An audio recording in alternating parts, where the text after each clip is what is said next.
कहानी की शुरुआत होती है जॉन नाम के एक छोटे से बच्चे से, जिसके पास एक ऐसी अद्भुत शक्ति थी जो उसे बाकी बच्चों से बिल्कुल अलग बनाती थी। असल में वो हर तरह के जानवर की भाषा समझकर उनसे बातचीत कर सकता था। उसका सबसे खास दोस्त भी एक कुत्ता था, जिसने जॉन को बाकी कुत्तों के बारे में कई चीजें बताई थी। जैसे कुत्ते एक दूसरे के पिछवाड़े को सूंघकर हेलो बोलते हैं, मगर जॉन का इस तरह जानवरों से बातें करना उसके पिता आर्चर को बिल्कुल पसंद नहीं था। उन्हें लगता था कि जैसे जॉन के सर पर किसी बुरी आत्मा का साया है। इसलिए उन्होंने चर्च से फादर को बुलाया ताकि वो जॉन को इस प्रेत आत्मा से छुटकारा दिलवा दे। जब फादर जॉन को उठाकर इधर उधर घुमा रहा था तो उसके कुत्ते ने गुस्से में आकर फादर की टांग पर काट लिया। आखिरकार आर्चर ने इस मुसीबत को जड़ से खत्म करने के लिए कुत्ते को हमेशा के लिए शेल्टर होम भेजने का फैसला किया। उस दिन जॉन आखिरी बार अपने खास साथी को देख रहा था तो उसकी आंखें भर आई। उस दिन के बाद जॉन ने कभी किसी जानवर से बात ना करने की कसम खाई और अपने पिता के नक्शे कदम पर चलने का फैसला किया। इसके कई साल बाद अब जॉन डूलिटल काफी बड़ा हो चुका था। इतने सालों में वो ये तक भूल चुका था कि जानवरों की भी कोई भावनाएं होती हैं,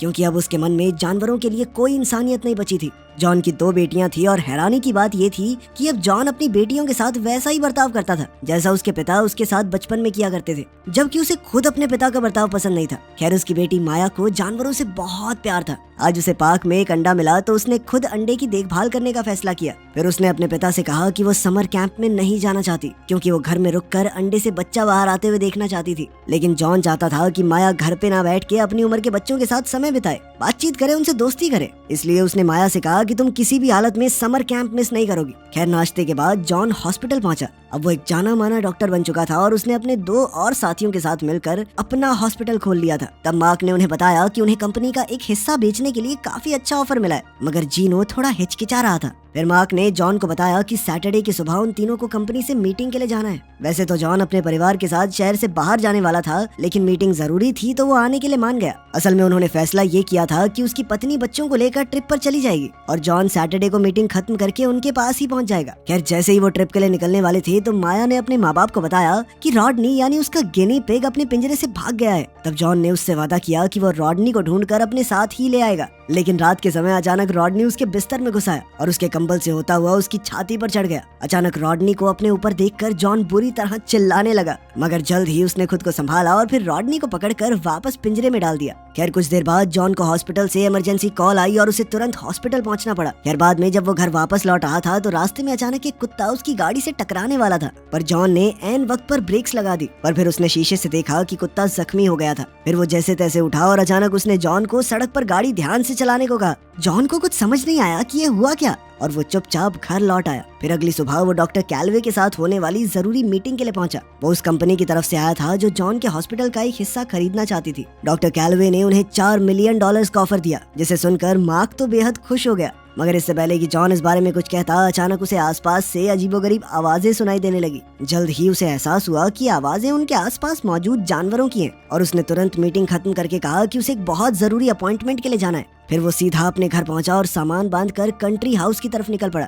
जहां उसकी पत्नी और बच्चे रुके हुए थे। तब रास्ते में रॉडनी ने अचानक उससे बातें करनी शुरू कर दी, तो जॉन ने घबराकर गाड़ी साइड में रोक दी, वरना उसका एक्सीडेंट हो जाता। उसे यकीन नहीं हो रहा था कि उसे जानवरों की बातें सुनाई दे रही हैं। अब उसने इस मुसीबत से छुटकारा पाने के लिए रॉडनी का पिंजरा निकालकर सड़क पर रख दिया और उसे वहीं छोड़कर आगे जाने का फैसला किया। मगर फिर जॉन को माया का भी ख्याल आया और उसे याद आया कि माया को रॉडनी से कितना लगाव है। इसलिए उसने फिर से वापस जाकर रॉडनी को उठाया और उसे रास्ते भर चुप रहने को कहा, वरना इस बार जॉन उसे पक्का सड़क किनारे छोड़ ही देगा। अब उसने रॉडनी का पिंजरा गाड़ी की छत पर बांध दिया और फिर एक लंबा सफर तय करके कंट्री हाउस तक पहुंच गया। तब उसने देखा कि उसके पिता भी वहां आ गए थे। माया तो रॉडनी को देखते ही तुरंत उसके पास दौड़ी, लेकिन इधर जॉन सबके सामने नॉर्मल होने का नाटक कर रहा था, क्योंकि सच तो ये था कि अब हर तरह के जानवर उससे बातें करने लगे थे। खैर, शाम को जॉन सोने जा रहा था और लीजा बाथरूम में थी। तभी अचानक जॉन को एक बार फिर से एक अजीबोगरीब आवाज सुनाई दी जो उसे पुकार रही थी। जॉन ने बालकनी में जाकर देखा कि एक उल्लू उससे मिलने आया था। असल में उस उल्लू के पंख में लकड़ी का एक टुकड़ा फंस गया था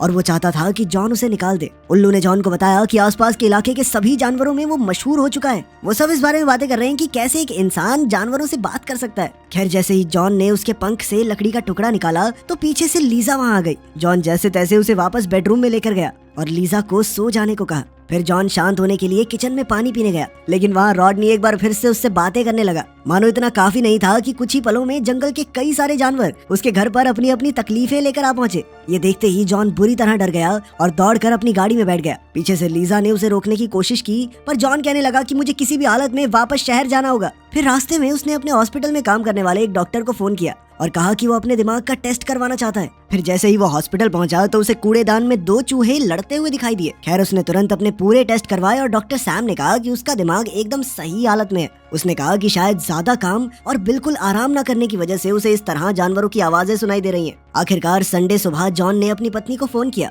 और कहा कि वो जल्द ही उनके पास कंट्री हाउस पर वापस आ रहा है। मगर जैसे ही उसने फोन रखा तो अचानक उसकी नजर उसी कुत्ते पर पड़ी जो उस रात उसकी गाड़ी से टकराने वाला था। उसे एक वैन में पिंजरे में डालकर ले जाया जा रहा था, तो जॉन ने उसके पीछे जाने का फैसला किया। जब जॉन शेल्टर होम पहुंचा तो उसे सभी कुत्तों की आवाजें सुनाई दी जो चाहते थे कि जॉन उन्हें अडॉप्ट कर ले, लेकिन जॉन ने सिर्फ उसी कुत्ते को रिहा करवाया। असल में जॉन को बुरा लग रहा था कि उस दिन उसकी गलती की वजह से ये कुत्ता जख्मी हो गया और शायद इसी वजह से वो पकड़ा गया होगा। इसलिए उसने कुत्ते को शेल्टर होम से बाहर निकाल कर उसकी मदद की। खैर वहाँ से निकलने के बाद जॉन ने कहा कि देख भाई, मैंने अपनी गलती सुधार दी, अब तू अपने रास्ते मैं अपने रास्ते। लेकिन वो कुत्ता भी जॉन के साथ ही जाना चाहता था, इसलिए वो सड़क पर लेटकर बीमार होने का नाटक करने लगा। उसी समय जॉन को माया का फोन आया और उसने पीछे से कुत्ते के भौंकने की आवाज सुनी। उसे सुनते ही माया खुशी से झूम उठी और उसने अपनी माँ से कहा कि उसके पिता ने एक कुत्ता अडॉप्ट कर लिया है। ये सुनकर लीसा भी काफी खुश हुई और उसने जॉन से पूछा कि क्या वो इसलिए शहर वापस गया था। अब जॉन उनकी खुशियाँ नहीं छीन सकता था, इसलिए उसने लीसा की हाँ में हाँ भर दी और कुत्ते को लेकर कंट्री हाउस की तरफ निकल पड़ा।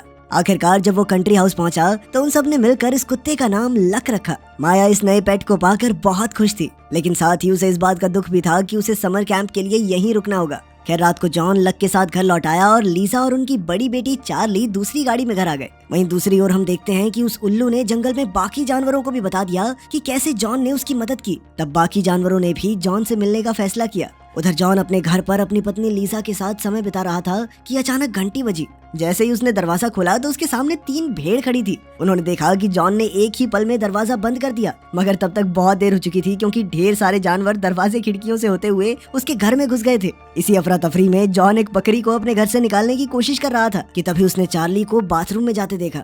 उसे रोकने के लिए जॉन ने कहा कि अभी अभी लक टॉयलेट में गया था, तो पहले उसे टॉयलेट साफ करना होगा ताकि चार्ली अंदर जा सके। फिर कुछ देर बाद चार्ली बाथरूम में गई तो इतनी ही देर में वो बकरी घर से बाहर चली गई। तभी दरवाजा खुलते ही 3 भेड़ और 2 कुत्ते घर में घुस आए। इसके साथ ही कुछ पक्षी और एक सुअर अंदर आए और जॉन के दरवाजा बंद करने से पहले 2 पेंगुइन्स और 1 मुर्गा भी घर में घुस गया। अब जॉन का घर किसी जू से कम नहीं लग रहा था, इसलिए आखिरकार उसने इन जानवरों की तकलीफें सुनकर इनकी मदद करने का फैसला किया। सबसे पहले उसने एक कबूतर जोड़े में हो रही लड़ाई सुलझवाई। इसके बाद उसने एक बंदर की शराब की लत छोड़ने में मदद की। फिर उसने एक कुत्ते की मदद की जो टेनिस बॉल्स के पीछे पागल हो गया था। इतना काफी नहीं था कि अंत में एक घोड़ा उसके दरवाजे पर आया। ये घोड़ा एक पुलिस वाले के लिए काम करता था और उसे डर था कि जल्द ही उसे काम से निकाल दिया जाएगा क्योंकि उसे धुंधला दिखाई दे रहा था। तब जॉन ने मैग्नीफाइंग ग्लासेस का जुगाड़ करके उसके लिए एक खास चश्मा बनाया जिससे उसे पहले की तरह सब कुछ साफ साफ दिखाई दे। आखिरकार जॉन सभी जानवरों की मदद करके बेहद खुश था, लेकिन तभी वो शराबी बंदर एक नई परेशानी लेकर उसके सामने आ गया। असल में इस बंदर ने शरारत के चक्कर में सर्कस के टाइगर को पिंजरे से आजाद कर दिया था और अब वो टाइगर एक टावर की छत से कूदने वाला था। हालांकि जॉन को टाइगर से बहुत डर लग रहा था, पर फिर भी वो टाइगर की परेशानी का कारण जानने पहुंचा। तब जेकब नाम के उस टाइगर ने जॉन को बताया कि उसके सर में भयंकर दर्द हो रहा है और इस दर्द से छुटकारा पाने के लिए वो कुछ भी करने को तैयार है। ये सुनकर जॉन कहने लगा कि मैं तुम्हारी मदद करने ही आया हूँ, लेकिन सबसे पहले तुम्हें मेरे साथ वापस सर्कस चलना होगा। असल में जॉन जानवरों का डॉक्टर तो था नहीं और ना ही उसे टाइगर्स के बारे में इतनी जानकारी थी, इसलिए उसे रिसर्च करके पता लगाना होगा कि जेकब की बीमारी कैसे ठीक की जाए। फिर अगले दिन हॉस्पिटल में जॉन टाइगर के शरीर के बारे में पढ़ रहा था। तभी मार्क उससे मिलने आया तो जॉन ने उसे बताया कि कल रात उसने कुछ इमरजेंसी पेशेंट्स का इलाज किया तो उसे अपनी जिंदगी के सबसे बेहतरीन दिन याद आ गए। उसने बताया कि जैसे ही मैं कॉलेज से ग्रेजुएट होकर निकला तो मैंने पेशेंट्स का इलाज करना शुरू कर दिया था। हालांकि उस समय वो काफी कम पैसे कमा रहा था, लेकिन तब भी वो हर एक पेशेंट को अपना समझकर उनका इलाज कर पाता। लेकिन मार्क को उसकी बातें समझ नहीं आ रही थी क्योंकि उसके लिए पैसे से ज्यादा कुछ मायने नहीं रखता था। वो हॉस्पिटल का हिस्सा बेचने वाली डील को लेकर काफी एक्साइटेड था। खैर बाद में टाइगर्स पर रिसर्च करते हुए जॉन ने डॉक्टर फिश नाम के एक जानवरों के डॉक्टर को फोन किया जो टाइगर्स का स्पेशलिस्ट था। जॉन ने उससे कुछ सवाल पूछकर जानकारी हासिल की और फिर शाम को वो जेकब से मिलने सर्कस में पहुंचा। उसने जेकब को बताया कि अब तक मुझे तुम्हारी बीमारी का इलाज नहीं मिल पाया है, पर उसने वादा किया कि वो जल्द ही कोई ना कोई हल जरूर निकाल लेगा। बाद में जब जॉन हॉस्पिटल लौटा तो उसे वही 2 चूहे दिखाई दिए जो कुछ दिन पहले कूड़ेदान में लड़ रहे थे, पर जॉन ने देखा कि इस बार एक चूहा काफी बीमार था और उसे इलाज की सख्त जरूरत थी। अब वो चूहे को कागज के लिफाफे में डालकर इमरजेंसी रूम में ले गया और उसका इलाज शुरू किया। इतनी ही देर में लीसा वहां पहुंची और जब उसने जॉन को एक चूहे का इलाज करते देखा तो उसके होश उड़ गए। जल्द ही जॉन के साथी डॉक्टर्स भी वहां आ गए और वो ये देखकर हक्के बक्के रह गए कि जॉन जानवरों से बातें कर रहा था। लेकिन तभी अचानक चूहा बेसुध होकर गिर पड़ा और फिर जॉन को लगा कि उसे दिल का दौरा पड़ा है। अब जॉन ने उसे अपने मुंह से सांस देकर सीपीआर दी ताकि वो फिर से जिंदा हो सके। फिर जब वो चूहे की छाती पर मसाज कर रहा था तो चूहे के पेट से अजीब आवाजें आने लगी। तब जॉन को एहसास हुआ कि चूहे को सिर्फ गैस की दिक्कत थी। पर इधर लीजा ये सब देखकर बुरी तरह घबरा गई, क्योंकि उसे लगा कि जॉन की दिमागी हालत अब ठीक नहीं है। इसलिए उसने जॉन को साइकाइट्रिक हॉस्पिटल में भेजने का फैसला किया। वहाँ जॉन की मुलाकात हॉस्पिटल के डायरेक्टर डॉक्टर ब्लेन से हुई तो पता चला कि डॉक्टर ब्लेन और जॉन दोनों कॉलेज में एक साथ पढ़े थे। ब्लेन के पास एक पालतू बिल्ली थी जो उससे नफरत करती थी। जॉन को भी ब्लेन कुछ खास पसंद नहीं था, इसलिए जल्द ही जॉन और उस बिल्ली की अच्छी दोस्ती हो गई। अब ब्लेन ये साबित करना चाहता था कि जॉन का दिमाग ठिकाने पर नहीं है, इसलिए उसने एक एक्सपेरिमेंट करने का फैसला किया। उसने एक चिंपैंजी को एक ब्रेन वेव मॉनिटर से जोड़ दिया और कहा कि अगर जॉन सच में जानवरों से बात कर सकता है तो उसे चिंपैंजी से बात करनी होगी और ब्लेन उसके दिमाग की वेव्स देखकर समझ जाएगा कि चिंपैंजी को जॉन की बातें समझ आ रही हैं या नहीं। अब जॉन चिंपैंजी से बात करने लगा, मगर चिंपैंजी ने उसकी ओर ध्यान ही नहीं दिया। कई बार कोशिश करने पर भी कोई फायदा नहीं हुआ तो ब्लेन ने एक और डॉक्टर को बुलाया ताकि वो जॉन को ब्लेन के ऑफिस में ले जाए। जैसे ही जॉन कमरे से बाहर जा रहा था तो अचानक उसने चिंपैंजी को बात करते सुना और उसे पता चला कि ये चिंपैंजी तो स्पेनिश बोलता है। यही वजह थी कि वो जॉन की बातें समझ नहीं पा रहा था। खैर अब जॉन को एहसास हो गया था कि अगर उसे इस जगह से बाहर निकलना है तो उसे कबूल करना होगा कि वो सच में जानवरों से बातें नहीं करता, बल्कि ये उसके मन का एक वहम है। अब उसने लीजा को फोन किया, लेकिन रॉडनी ने फोन उठा लिया तो जॉन और रॉडनी के बीच बहस शुरू हो गई। वहीं डॉक्टर ने जॉन को फोन पर एक चूहे से झगड़ते हुए देखा तो उसका शक यकीन में बदल गया कि जॉन बिल्कुल पागल हो चुका है। वहीं दूसरी ओर सर्कस में जेकब उम्मीद खो चुका था। उसे लगा कि जॉन उसका इलाज करने कभी वापस नहीं आएगा। कुछ ही देर में लक जेकब से मिलने पहुंचा तो पता चला कि जेकब की हालत बिगड़ती जा रही है। अब लक मदद मांगने के लिए सीधा जॉन के पास पहुंचा, मगर उसे देखते ही जॉन गुस्से से भर गया। उसने लक से कहा कि जब से तू मेरी जिंदगी में आया ना तब से गड़बड़ पे गड़बड़ हो रही है मेरे साथ। ये सुनकर लक वहाँ से चला गया और अचानक जॉन परेशान होकर जोर जोर से चिल्लाने लगा। ये देखकर मेंटल हॉस्पिटल के 2 पेशेंट्स काफी घबरा गए। खैर फिर अगली सुबह जॉन ब्लेन के ऑफिस में गया और कहा कि उसे घर वापस जाना है, लेकिन ब्लेन कहने लगा कि अभी उसे 1 महीना कम से कम यहीं गुजारना होगा। अब जॉन के पास कोई चारा नहीं था, इसलिए उसने अपनी आखिरी चाल चलने का फैसला किया। उसने ब्लेन से कहा कि अगर उसने अभी के अभी उसे घर नहीं भेजा तो वो सबको बता देगा कि ब्लेन अपनी अलमारी में नचनिया के कपड़े रखता है, छम्मक छल्लो बन के नाचता है ना तू, हाँ? असल में ब्लेन की बिल्ली ने ही जॉन को ये राज की बात बताई थी। अब जॉन इसी बात का फायदा उठाकर ब्लेन को ब्लैकमेल करके घर वापस आ गया, मगर घर जाकर जब उसने माया को देखा तो वो हैरान ही हो गया, क्योंकि माया तो कैंप में 3 हफ्तों तक रुकने वाली थी। जिसके बाद जॉन को पता चला कि कैंप में माया का बिल्कुल मन नहीं लगा तो वो वापस आ गई। अपने परिवार से मिलने के बाद जॉन हॉस्पिटल पहुंचा और उसने अपना सारा ध्यान काम पर लगाने का फैसला किया। अब वो किसी जानवर की आवाज आने पर भी उसे नजरअंदाज कर देता। फिर शाम को जब जॉन घर पहुंचा तो वो एक प्रेस कॉन्फ्रेंस में जाने के लिए तैयार होने लगा। उसने देखा कि उसके पिता माया के कमरे में थे। माया ने अपने दादा को रॉडनी से मिलवाया और कहा कि रॉडनी भी प्रेस कॉन्फ्रेंस में जाना चाहता है, लेकिन तभी जॉन ने माया से कहा कि इसे पिंजरे में डाल के जल्दी तैयार हो जाओ तुम। फिर जॉन के कमरे से जाने पर माया ने अपने दादा से कहा कि जब उसे पता चला कि उसके पिता जानवरों से बात कर सकते हैं तो वो बहुत खुश थी। उसे लगा था कि उसके पिता भी उसकी तरह दुनिया से अलग हैं। खैर अब उसने भी फैसला कर लिया था कि वो जानवरों का साथ छोड़कर अपने पिता के बताए नक्शे कदमों पर चलेगी। मगर तब उसके दादा ने माया से कहा कि उसे वैसा ही रहना चाहिए जैसा उसका मन चाहता है।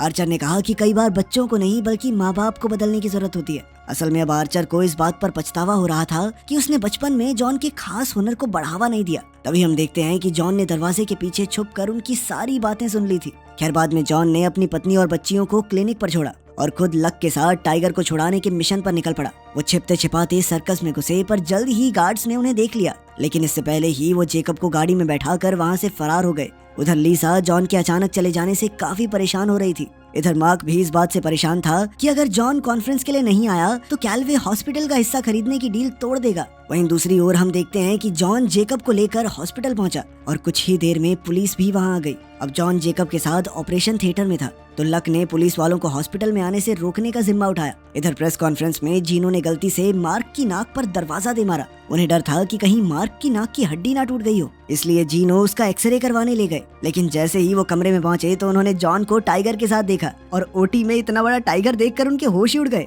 मार्क ने जीनो को टाइगर को इंजेक्शन देकर बेहोश करने को कहा ताकि वो उसे पुलिस के हवाले कर सके, पर इस बार जीनो ने सच में मार्क को जोरदार मुक्का मारकर बेहोश कर दिया। इसके बाद जॉन जीनो की मदद से रिपोर्टर्स की नजरों से बचते हुए जेकब को ऑपरेशन थिएटर की ओर ले जा रहा था। लेकिन फिर जैसे ही डॉक्टर कैलवे ने जीनो और जॉन को देखा तो वो उन्हें खींचकर इंटरव्यू के लिए ले गए। इसी दौरान जेकब की नजर सूप में छुपे हुए रॉडनी पर पड़ी और वो उसे खाने के लिए बाहर आ गया। इतने खूंखार टाइगर के सामने आते ही वहाँ हंगामा हो गया और सभी मेहमान डर के मारे भागने लगे। खैर ऐन वक्त पर जॉन ने सबको शांत करने की कोशिश की और कहा कि जेकब पर इमरजेंसी सर्जरी करनी होगी। वहीं बाहर जेकब को चुराने के जुर्म में पुलिस जॉन को गिरफ्तार करने आ गई थी। लेकिन तभी पुलिस वालों ने देखा कि कई तरह के जानवरों ने हॉस्पिटल को चारों तरफ से घेर लिया था, इसलिए पुलिस चाहकर भी हॉस्पिटल में घुस नहीं पा रही थी। उधर ऑपरेशन थिएटर में जब लीजा ने जॉन को जेकब की सर्जरी करते देखा तो उसे समझ नहीं आया कि आखिर ये सब चल क्या रहा है। उसने एक बार फिर जॉन को मेंटल हॉस्पिटल भेजने का फैसला किया, मगर फिर आर्चर ने लीजा को समझाया कि मेरा बेटा सच में जानवरों से बातें कर सकता है। आर्चर ने बताया कि उसके पास ये हुनर बचपन से है, पर उन्हें इस बात पर कभी यकीन ही नहीं हुआ।